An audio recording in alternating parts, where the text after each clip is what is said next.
বেশি সহ্য করলে বিনাশ অবশ্যম্ভাবী, এই নিয়ে আজ আমার কথা। আমরা প্রায় সবাই ছোট থাকতে শুনে এসেছি, সহ্য করো সহ্য করো, সহ্য করার চেয়ে বড় গুণ আর নেই।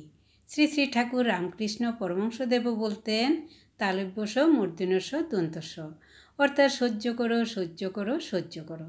সহ্য করতে পারলে একদিন সব সমস্যার সমাধান হয়ে যাবে। কিন্তু বাস্তবে আমরা দেখে থাকি যারা বেশি সহ্য করে সমাজে, সংসারে, পরিবারে তাদের খুব একটা দাম দেওয়া হয় না। কোনো কোনো ক্ষেত্রে তারা অবহেলারও শিকার হয় এবং তাদের উপর আরও বেশি বোঝা চাপিয়ে দেওয়া হয়। আড়ালে আবডালে বা কখনো সম্মুখেই তাদের বলা হয় গাধা, অর্থাৎ তারা গাধার মতো খেটে মরছে। পশু জাতির মধ্যে গাধা সবচেয়ে বেশি খেটে মরে, কিন্তু তার কোনো সম্মান নেই। অথচ সিংহের পিঠে কোনো জিনিস চাপানোর প্রশ্নই নেই, কিন্তু মানুষ তাকে পশুদের রাজা বানিয়ে দিয়েছে। তাই বেশি বেশি সহ্য না করে সহ্যেরও একটি সীমা রাখা প্রয়োজন। তবে এটা ঠিক যে পরিবারে বা কোথাও কখনো কখনো সহ্য করার প্রয়োজন রয়েছে। কত কত ক্ষেত্রে সহ্য করলে সমস্যার সমাধানও হয়ে যায়, তখন সেখানে সহ্য করাই উচিত। কিন্তু যেখানে সহ্যের সীমা অতিক্রান্ত হয়ে যায়, জীবন সংশয় উপস্থিত হয়, সেখানে সহ্যের সীমা অতিক্রান্ত হবার পূর্বেই এর প্রতিবাদ করতে হয়। সাপ ও সাধুর গল্প আমরা অনেকেই জানি। গ্রামের একটি মাঠের ধারে একটি সাপ সর্বদা ছেলেদেরকে কাটতে যেত বলে ছেলেরা মাঠে খেলতে পারত না। একদিন এক সাধু তা দেখে সাপটিকে উপদেশ দিলেন, এখন থেকে সাপটি যেন কাউকে না কাটে। সাপটি সাধুর উপদেশ শুনল বটে, কিন্তু ছেলেদের অত্যাচারে এটির অবস্থা কাহিল। কয়েকদিন পর ফেরার পথে সাপটির এ অবস্থা দেখে সাধুর মনে খুব কষ্ট হলো।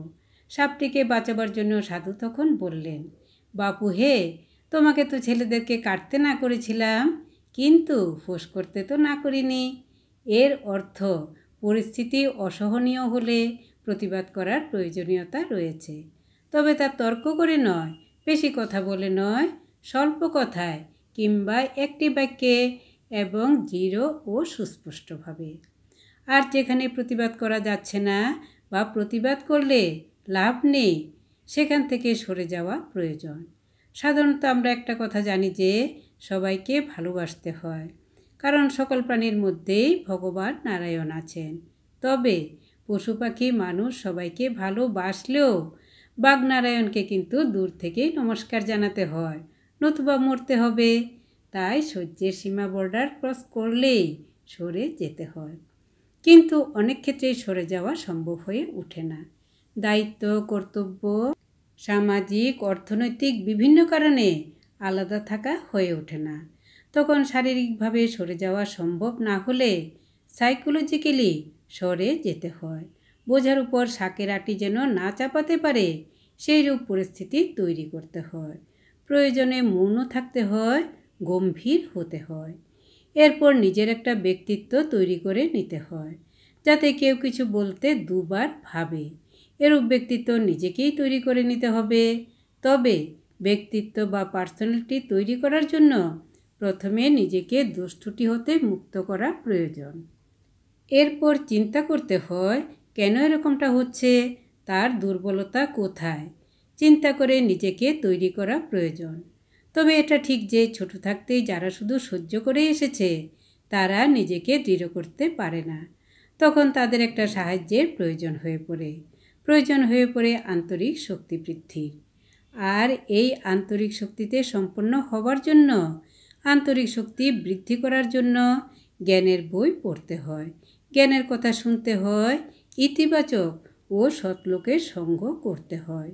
সেই সাথে আধ্যাত্মিক জ্ঞান, প্রার্থনা, মেডিটেশন মানুষকে আন্তরিক শক্তিতে সম্পন্ন করে তোলে।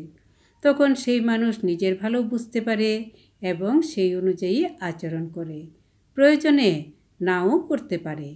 এরূপ ব্যক্তি নিজেও বাঁচতে জানে এবং অন্যদেরকেও বাঁচাতে জানে। আজ এতটুকুই। সবাই ভালো থাকবেন। ধন্যবাদ।